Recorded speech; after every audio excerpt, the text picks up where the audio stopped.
Les amis, bonjour. Aujourd'hui, écoutez-moi bien, je reçois quelqu'un 13 ans dans l'industrie de la vente directe et un mois record à 70K le mois. J'ai le plaisir, alors quel plaisir, parce que vraiment, c'est pas tous les jours que je reçois quelqu'un qui fait ces chiffres-là, de recevoir Amandine Colo. Comment vas-tu, Amandine, qui nous vient, je précise, les amis, de Belgique. Elle va nous raconter son histoire. Merci, Amandine, d'avoir accepté mon invitation. Bah écoute, merci de m'accueillir. Et voilà, je viens de Belgique, mais comme tu l'as dit, j'ai pas d'accent. Donc, Non, mais c'est ça vrai parce que tu es de Halat, c'est ça, Halat. de hâte, oui. Hatt, pardon. Donc à 35 kilomètres, tu me disais de Lille. Donc C'est ça, c'est la raison. Et c'est vrai exactement. qu'elle n'a pas d'accent, c'est incroyable. Mais j'adore aussi l'accent belge, les amis. Ne vous inquiétez pas, c'est parce qu'il y a beaucoup de Belges qui me suivent, donc je tiens à le préciser. Donc Amandine, raconte-nous ton histoire. Ça fait 13 ans que tu es dans l'industrie de la vente directe. Oui. Comment tu es tombé dedans? D'où tu viens? Comment ça s'est produit la rencontre? Alors bah moi, c'est totalement par hasard, parce qu'en fait, à la base, j'ai fait des études de biochimiste. Et en fait, pendant mes études, je recherchais un petit job étudiant. Je voulais pas faire comme toutes mes copines. Je voulais vraiment quelque chose de différent. Et donc, j'ai un petit peu cherché et j'ai trouvé justement la vente à domicile. C'était ça je veux dire, ma première rentrée dans le marketing de réseau.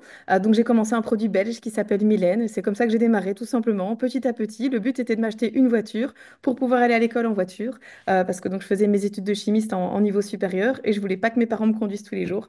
Et donc c'est comme ça que j'ai démarré, tout petit. C'est incroyable.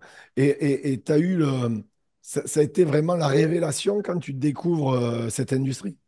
Ouais, ça a été la révélation parce qu'en fait, bah, c'est simple, quand j'ai été diplômée, j'ai pas voulu travailler. Dès que j'ai eu mon diplôme en main, j'ai quand même testé 6 mois le métier de chimiste et en fait, j'aimais tellement la vente à domicile et surtout aussi bah, les possibilités du marketing de réseau, donc d'avoir une voiture de société, d'avoir une équipe en dessous de soi aussi qui génère un revenu et aussi bah, de ne pas avoir de limite parce que ce que j'aimais bien, c'était qu'au plus je travaillais, au plus je gagnais. Et ça, c'est quelque chose que j'appréciais beaucoup. Et donc, bah, j'ai très rapidement fait ça, enfin mon activité principale en fait. Alors, c'est vrai, parce que tu as eu dessus de la vision, tu as été inspiré vraiment par cette industrie, parce que c'est vrai que dans le système traditionnel, salarié, bon, on est très, très, très, très vite limité sur une durée très longue de limitation. Ça, tu as bien trouvé l'industrie, la bonne industrie qui te correspond. Alors, je voudrais que tu nous expliques quand même ton état d'esprit. Comment tu fais pour faire des chiffres de ce niveau-là qui sont incroyables? Est-ce que tu bosses au feeling? Est-ce que tu planifies tout? Est-ce que c'est un mix de tout? C'est quoi en fait ta routine de travail quand Amandine elle se lève le matin? Alors, j'ai pas vraiment de. En fait, je planifie pas. Je suis quelqu'un qui va beaucoup au feeling. J'ai, j'ai- voilà, j'ai quand même pas mal de rendez-vous aussi avec des clients où j'essaye aussi de planifier tous les jours, d'avoir des posts sur les réseaux sociaux parce que c'est vraiment super important pour le marketing de réseau aujourd'hui. J'imagine pas ma vie aujourd'hui sans faire un post, un reel ou une story sur les réseaux parce que c'est ça qui m'apporte quand même 85% de ma clientèle. Ouais, Et donc voilà, ma vie, bah, il y a la création de contenu qui va me générer des ventes et qui va me générer aussi des personnes qui vont rejoindre mon équipe. Il y a aussi vraiment le terrain, aller à la rencontre de clients ou de personnes qui seraient intéressées de nouveau de rejoindre l'activité. Et puis après, voilà, c'est un petit peu au feeling, c'est simplement cuisiner. Moi, c'est comme ça que j'ai commencé. À la base, mon but, enfin ici dans cette activité-ci, hein, mon but n'était pas de générer des dizaines de milliers d'euros par mois. Mon but, c'était simplement de pouvoir aller au magasin, au Delhaize, parce que c'est un magasin allez, plus cher en Belgique que les autres magasins. Et mon but, c'était ça. Je voulais juste pouvoir faire mes courses au Delhaize et acheter ce que j'ai envie sans regarder, parce que c'était pas le cas du tout avant. Je devais compter chaque centime, parce que voilà, c'était très, très dur dans mon ancienne société de vente directe. J'avais des revenus, ben, voilà, je veux dire 70 000 euros, c'est ce que je gagnais sur 3 ans, quoi. ouais. Donc, c'était très compliqué Ça, avec les c'est ce que tu statistiques gagnes sur belgiques. un mois. Alors, tu voulais pas gagner beaucoup d'argent, mais là, tu as explosé les compteurs, on peut le dire. C'est vraiment incroyable. Et toi, tu avais des parents entrepreneurs ou pas du tout? Alors, ben, ma maman, elle est infirmière, donc pas du tout, elle est Ah, plutôt ma même maman très était réfractaire. infirmière aussi, tu vois, ça c'est bien. Ah ben voilà. Mais ma maman, elle est très réfractaire à tout ça. Elle m'a toujours énormément freinée et encore, il y a pas encore si longtemps, elle me dit, Amandine, c'est quand que tu vas te trouver un vrai travail? Donc c'est pour te donner l'idée à quel point elle aime pas du tout. Incroyable. ce secteur-là. Et mon papa, il était indépendant, il est menuisier. Donc voilà, lui, il a toujours été dans le fait d'entreprendre. Et je pense que je l'ai plus suivi lui, Ouais. parce qu'aussi je remarquais que ben voilà, au plus au travail, on plus on a de l'argent. Et forcément, c'est motivant. Maintenant, ça n'a pas toujours fonctionné comme ça non plus, hein. Il Mais faut, c'est quand voilà. même le papa qui t'a donné cet ADN Ah, voilà, d'entreprendre, ouais, ouais, d'entreprendre. tout à fait. Ouais, Ouais. ça vient de là, donc ça c'est bien. Alors, euh, tu sais comment c'est, les gens, ils font rapidement des raccourcis. Euh, Moi, je sais que tu as provoqué la chance, que tu as provoqué tes résultats, qu'aujourd'hui, mais tes résultats qui sont incroyables, tu es allé les chercher par ton travail, par ton engagement. Mais je veux que les gens comprennent que je veux dire, on t'a pas déroulé un tapis rouge sous les pieds. La chance, tu l'as vraiment provoquée. Mais comme les gens sont de mauvaise foi, je veux qu'ils s'en rendent compte. Est-ce que tu aurais une anecdote à nous partager, peut-être d'un obstacle que tu as rencontré et où tu sais pertinemment que la majorité des gens auraient baissé les bras, auraient abandonné? Que les gens se rendent compte que toi, tu n'as rien lâché et c'est pour ça aussi que tu es là aujourd'hui. Ah ben écoute, j'en ai deux. J'en ai deux qui font partie intégrante de mon parcours. En fait, le tout premier, c'est quand j'ai voulu commencer ici Vorwerk. Donc, il fallait Ouais, acheter un Thermomix. On était au tout début du confinement il y a 5 ans. Et ça coûtait 1 500 € et il me restait 1 700 € sur mon compte. On venait d'acheter une maison, j'avais une petite fille. Je ne savais pas du tout payer la moitié du crédit. J'avais déjà pas assez pour faire les courses. On était vraiment hyper rasmot. Et j'ai dit à mon compagnon, je dis, je vais acheter un Thermomix et je vais en vendre. Et il m'a dit, mais personne n'est assez dingue pour acheter un Thermomix, Amandine. Tu n'en vendras pas, donc je suis contre. Et du coup, j'ai quand même été l'acheter. Je lui ai dit que je l'avais eu gratuit. Et ça, c'est la première chose pour moi ça, qui a j'aime bien été. aimé. Ça, j'ai bien aimé l'anecdote. Ouais, mais c'est vrai. Et on a beaucoup rigolé depuis. Mais oui, c'est comme ça que j'ai commencé parce que si je l'avais écouté et que j'avais dit, bah ok, je l'achète pas, t'as raison, c'est vrai, on a une petite fille, une maison, machin, ben je serais toujours dans mes emmerdes d'il y a 5 ans en fait. Donc, Ouais, ça, c'est bien ça. donc du coup, ça a changé ma vie. Et la deuxième chose, c'est quand j'ai commencé à vraiment bien gagner ma vie, ben, j'avais plus de temps pour moi. Je venais d'avoir un deuxième enfant et donc je me suis dit, il faut que j'achète un magasin parce que le magasin, c'était ma manière d'avoir un employé qui va faire aussi des débons pour moi, qui va travailler, qui va réceptionner les commandes, etc. Et quand j'ai été à la banque, j'ai été voir plusieurs banques pour demander un crédit hypothécaire parce que je n'allais pas sortir 300 000 € comme ça. Toutes m'ont refusé, absolument toutes. Pourtant, j'avais des très très beaux revenus dans les 20 000 30 000 par mois déjà à ce moment-là. Et je suis arrivée avec tout ça et on m'a dit, mais vous les avez falsifiés, madame. C'est pas des vraies fiches en fait. On peut pas gagner autant dans le marketing de réseau, ça n'existe pas. Et je suis tombée sur un banquier qui a changé ma vie, qui a cru en moi et qui m'a dit, je vais vous défendre. Il a dû aller devant une commission au niveau des banques et c'est lui qui m'a obtenu mon crédit hypothécaire, Wow. sachant qu'il l'a obtenu après mon délai de rétractation. Donc, quand tu fais un crédit hypothécaire, enfin, quand tu fais une offre pour un magasin ou pour n'importe quel bien, j'avais, je sais plus, 60 jours pour dire, bah non, j'ai pas le crédit et j'ai laissé passer ces 60 jours parce que j'ai pas de crédit. Mais je me suis dit, tant pis, on verra. Au pire, je trouverai une solution pour trouver 300 000 balles. Et je l'ai trouvé 2 semaines avant de devoir aller chez le notaire. J'ai eu mon crédit, mais ça a été très, très, très compliqué. Ouais, mais ça a été Donc, compliqué, mais voilà. tu n'as rien lâché et c'est la raison Ah non, pourquoi. C'est vraiment, non. les amis, un critère principal, l'état d'esprit à avoir si on veut réussir dans l'entrepreneuriat. Mais il faut prendre des risques. Amandine, c'est ça, il faut prendre les risques et puis faut rien lâcher et tu en es l'exemple. Euh, L'Amandine d'il y a 13 ans, je suppose qu'elle a évolué positivement, bien sûr. Est-ce que tu t'es développé personnellement? Et si c'est le cas, est-ce que tu pourrais nous partager peut-être 3 livres qui t'ont impacté ou 3 audiolivres ou, je sais pas, podcast, Alors, hippie, quelque chose qui t'a inspiré? ben, je vais t'avouer qu'à ce niveau-là, je coche aucune case parce que je suis pas du tout développement personnel. J'ai suivi une formation chez H2O quand j'ai fait Ouais. l'activité et ça m'a retourné le cerveau. Je suis arrivée à cette formation en pleine forme et super bien dans ma tête et je suis ressortie de là en me disant que j'étais une merde. Donc Non. voilà, j'ai gardé une très très mauvaise image de ça et donc en fait je me forme vraiment moi-même, c'est-à-dire que je vois ce qui fonctionne, je vois ce qui fonctionne pas, j'applique tout plein de stratégies, C'est bien. mais je lis pas de Alors, bouquins. ouais, mais par La contre, seule chose, par contre, vas-y, dis-moi. ouais, ouais, la seule chose que j'ai regardée qu'une amie m'a donnée, c'est le secret. Ouais, très C'est la bien. seule chose que j'ai regardée. Et voilà, la pensée positive et se dire que ben, si ça doit arriver, ça va arriver. Et de cette manière, ben, oui, je suis sûre qu'il y a plein de choses qui sont arrivées dans ma vie grâce à ça, mais j'en fais pas un leitmotiv. Je Ouais, j'y ouais. pense pas toujours. C'est voilà, Et par contre, tu parles d'un truc intéressant, c'est que tu vois les stratégies qui fonctionnent à droite, à gauche, etc. Tu mets en application, donc tu testes. Donc quelque part, ben, indirectement, tu te formes par rapport à ce que tu vois qui fonctionne Tout à fait. à tel ou tel endroit.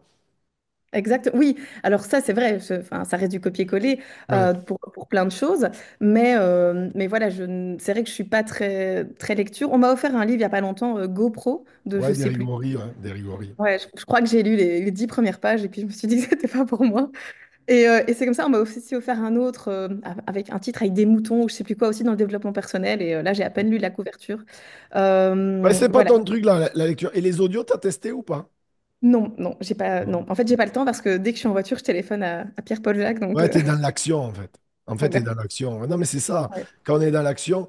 Et après, le meilleur des développements personnels aussi, c'est l'expérience. Je veux dire, savoir se remettre en question comme tu dois le faire au quotidien, par rapport à une objection, par rapport à une action que tu t'as donnée, ça s'est pas super bien passé, mais tu sais que après, la fois d'après, mais tu vas voilà, euh, aborder la conversation peut-être d'une autre façon, etc. Et ça, l'expérience, je le dis toujours, n'a pas de prix. Exactement. Bravo, en tout cas, c'est incroyable. Alors toi, 13 ans dans l'industrie, tu as connu l'avant-Covid, le pendant-Covid et l'après-Covid. Alors en fait, j'ai deux questions dans ma question. Ma question, c'est quelle est ta vision de l'industrie?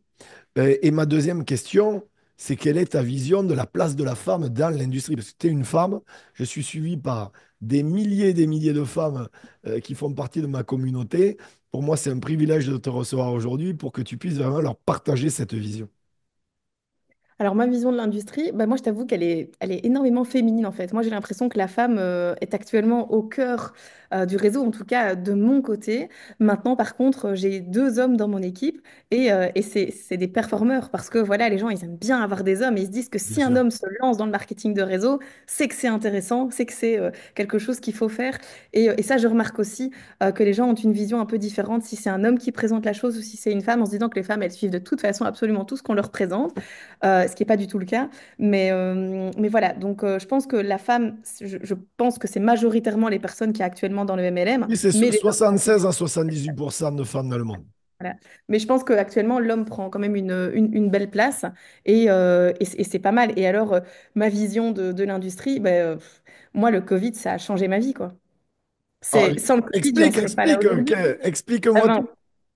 alors moi, le Covid, ça a changé ma vie. Pourquoi? Parce que c'est la meilleure chose. J'ai été confinée à la maison. J'ai commencé à cuisiner énormément. Je cuisinais déjà beaucoup. C'est là que j'ai voulu acheter le Thermomix.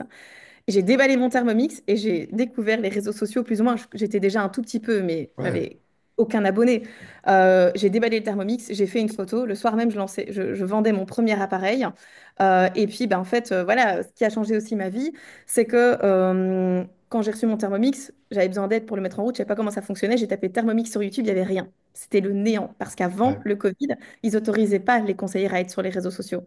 Et donc, je me suis dit, bah, il y a une place à prendre. J'ai créé une vidéo d'explication complète qui a été vue, elle fait un peu plus d'une heure, elle a été vue 600 000 fois sur YouTube. Et c'est cette vidéo, à l'heure d'aujourd'hui, qui me ramène toujours énormément de clients voilà, qui regardent cette vidéo et qui se disent, mais génial, je veux vous acheter un Thermomix. Donc, voilà, sans le Covid, j'aurais pas pensé à faire tout ça parce que j'aurais pas eu le temps. Et le fait d'avoir été confiné à la maison et de m'être mis aux réseaux sociaux, en plus du marketing de réseau, enfin, je faisais déjà, mais pas à la même échelle, bah, ça a vraiment changé ma vie. Il y a eu une période d'âge d'or hein, pendant le Covid, vraiment, parce que les gens n'avaient que ça à faire à la maison. Surtout le premier confinement. Ah ouais, ça, Ah, c'était après extrêmement. le deuxième, tout ça, bon, et Ouais, c'était un confinement, bon, c'est compris. Mais le premier, c'est vrai que ça a été fou. ouais, c'était voilà, c'était très bien. Et puis ici, bah voilà, moi, avec la sortie du nouvel appareil, forcément, chez Vorwerk, là, j'explose tout, quoi. C'est hallucinant, j'en reviens pas Tu es moi-même sur depuis. TikTok aussi? Je suis sur TikTok aussi, j'approche les 10 000 abonnés sur TikTok. C'est bien, c'est bien, c'est bien. Je te Ça suis fait que moi deux sur mois, donc. Instagram, mais déjà que sur Instagram, c'est fou. Mais écoute, Ouais. ce qui prouve que le marketing d'attraction, le contenu, les réseaux sociaux, ça fonctionne, les amis, quand on le fait correctement. Et je mettrai d'ailleurs tes descriptions, tes liens en description de tes réseaux sociaux, que les gens puissent te découvrir directement en cliquant sur les liens. Alors, avant de terminer cette entrevue, j'aimerais que tu nous partages, euh, c'est la question que je pose à tous mes invités, si tu avais trois conseils, parce que tu as quand même 13 ans dans l'industrie, c'est quelque chose, 13 ans, trois conseils qui te paraissent aujourd'hui les plus pertinents pour quelqu'un qui découvre, enfin qui te découvre aujourd'hui, ou en tout cas qui est dans le marketing de réseau, peu importe la compagnie, et qui veut réussir. Trois conseils qui, à toi, te paraissent essentiels à mettre en application le plus rapidement possible. Alors, le tout premier conseil, c'est de ne pas écouter son entourage. Parce que ça, c'est vraiment quelque chose que je vois chez toutes les personnes que j'engage. C'est, ah Ouais. oui, mais ma mère a dit ça, mon compagnon, mon voisin, etc. Non, D'ailleurs, faut tu n'as pas écouté monsieur à tes débuts. pas, mais il faut pas, il faut pas. Alors sur ce point-là, en tout cas, il faut pas, parce que c'est super important de se dire que si toi tu y crois, il y a plein d'autres personnes Bien qui peuvent sûr. y croire. Et si on arrive à créer des business qui valent des millions de dollars, pourquoi est-ce que toi, tu n'arriverais pas à vendre le produit que tu as envie de commercialiser? Donc ça, c'est la première chose, c'est n'écoute que toi et n'écoute personne d'autre et avance et essaye. Le deuxième conseil, que j'aurais à fournir là-dessus aussi, c'est qu'il ne faut pas hésiter à investir au début. Voilà, moi j'ai énormément investi en temps, en argent, en me disant ça va payer. Alors bien sûr, les premiers mois c'était compliqué parce que je gagnais on va dire 1 000 € et je réinvestissais 2 000. Donc voilà, mais au fur et à mesure ça a payé et ça a permis de me développer et d'en arriver là où je suis aujourd'hui. Donc il faut vraiment pas hésiter à investir pour récolter par après. Et la troisième chose aussi, c'est que il faut sentir les choses.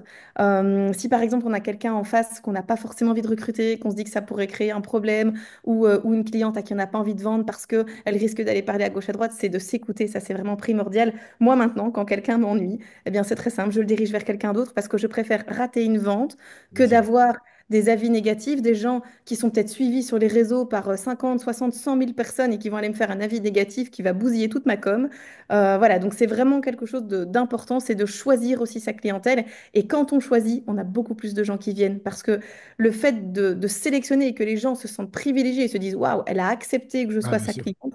Eh ben, les gens, ils ont vraiment aussi un retour en se disant, purée, c'est que je suis quand même quelqu'un d'important parce que j'accepte pas tout le monde. Déjà, je peux pas me permettre d'accepter tout le monde parce que j'arrive pas à gérer l'entièreté des personnes. Et pareil dans le recrutement aussi, je n'accepte vraiment que des personnes en qui je crois à 200%.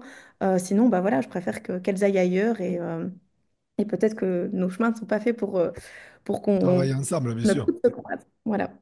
Les amis, c'était Amandine Colo. J'espère que vous avez pris des notes et surtout vous allez appliquer les conseils et toute la valeur ajoutée que vous a partagé aujourd'hui Amandine. Amandine, merci beaucoup pour tout ce contenu, vraiment. Avec plaisir. Les J'espère que amis, ça vous aura aidé. ah mais ça va les aider, j'en suis convaincu, s'ils le mettent en application encore une fois. Donc les amis, n'oubliez pas, likez cette vidéo, partagez cette vidéo dans toutes vos équipes et surtout appliquez tous les conseils que vous a partagé Amandine. Euh, je vais mettre dans le lien en description tous les liens d'Amandine. Donc n'hésitez pas à la contacter. Elle se fera un plaisir bien sûr de vous répondre. Abonnez-vous à ma chaîne. Cliquez sur la petite notification, la petite cloche pour recevoir en avant-première les vidéos. Amandine, à très bientôt et merci encore pour tout ce contenu. Avec plaisir. Merci à toi. À très bientôt les amis. Bye bye.